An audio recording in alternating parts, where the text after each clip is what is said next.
Let's move on, though, to a story that's dominated a lot of the news yesterday afternoon.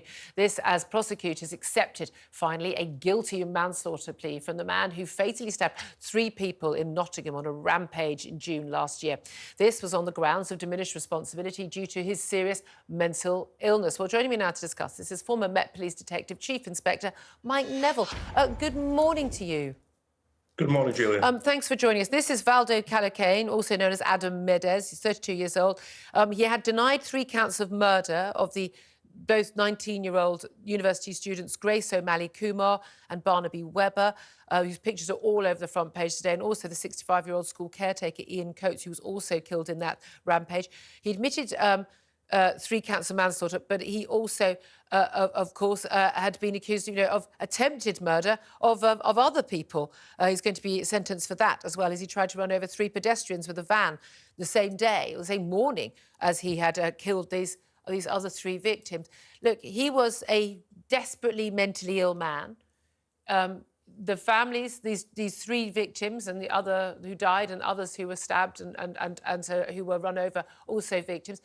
You could argue, that obviously their families as well, that he was also a victim. He had mental illness, severe mental illness, and yet no one was paying attention. He was wanted for various other crimes. The police hadn't been able to find him. He was free on the streets. And frankly, wasn't this a crime that, could have happened any day? Isn't this an abject failure of every system we've supposedly got in place to keep people safe? Well, I'd rather focus firstly on the families of the deceased, who've lost sons and daughters, brothers and fathers. And it's a real tragedy. And what strikes me, though, is that 100 years ago, Senior Judge Lord Hewitt said, justice hasn't just got to be done, it's got to be seen to be done. And I think the families, they're really angry that they don't have that moment. They don't see him having to be found guilty. And they wanted the prosecution not to accept the guilty plea to manslaughter. He stabbed these people repeatedly. It was murder, they say. Absolutely. And the other thing he mentioned there, he's admitted attempted murder. Well, if you're admitting attempted murder, that shows you've got the reasoning to decide to kill somebody and to attempt to do so. But you are right, Julie, there are massive failings here. The facts are, why was this man out on the street? He's obviously whatever his mental capacity, and that is for other experts to tell us or courts to decide. He's obviously a very violent man who commits the most wicked and random acts. So most people usually, kill by one means. Here we have a man who uses a vehicle to seriously injure people. Then he uses knives to stab, absolute brutal killings with no mercy.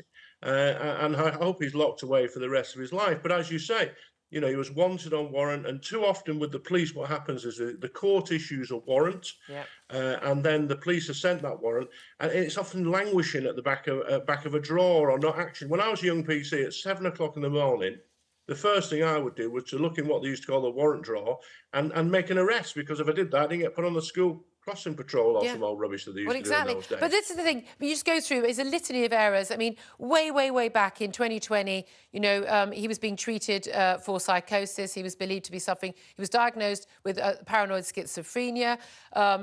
He, went in and out of care of the crisis team, violent assaults on flatmates and the like, a regular pattern, an assault on a police officer, again, physical confrontations with other people, constantly being assessed.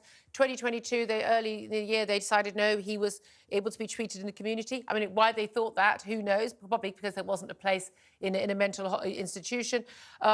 He failed to collect his medication, which was vital for him to not be a risk to the community. And then, what a surprise, he attacked people in May 2023. So for a year, he was out without taking his medication properly, without having proper supervision. Care in the community is an absolute joke. There's no care. And then, of course, he attacks colleagues at a warehouse, apparently. He then goes downhill even more, more concerns about him, and then he attacks these people. The families have said they are, the devastation of losing their loved ones, but also, and especially the 2 are so young, not that in any way makes it even less awful, for the people who lost the 65-year-old as the caretaker, but this didn't need to have happened. This could have been prevented. This was foreseeable and predictable, and it wasn't stopped. Why? Where is the failing? Well, the failing is that we have fantasies like we have care in the community, we have monitoring of sex offenders. And what the public thinks that means every day somebody visits this chap and make sure he takes his medication, or if you're a sex offender, somebody's round at your door every day, checking up on you, making sure you're not, hanging around primary schools. Too often, though, these things just don't happen. Yeah. They just drift along, they're seen every several weeks. There's an expectation that somebody with all sorts of mental illnesses will take all sorts of complicated tablets at certain times of every day.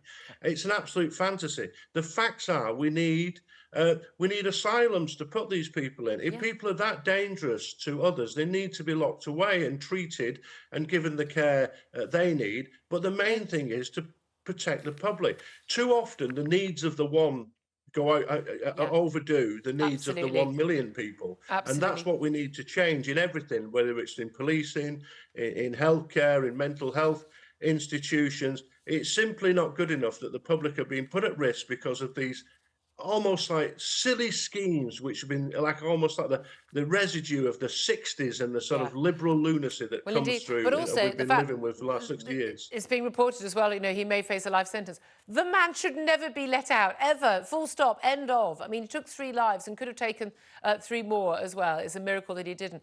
Just want to ask you also, just very briefly, if you would, Mike Neville, there's been a mass screening of more than 300,000 police officers, staff and volunteers in the police service after the murder of Sarah Everard by a serving Met officer, of course, Wayne Couzens. And it's now led to more than 400 internal reviews, 9 criminal investigations, and 88 have led to disciplinary investigations, and 128 face management intervention. Are we sure enough is being done to make sure we don't have any more officers in the ranks who are a danger, not just to women, but to anyone in society?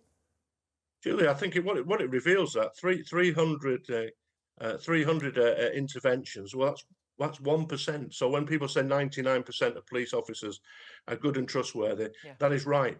9 criminal investigations out of 309,000. It's like 0.003%.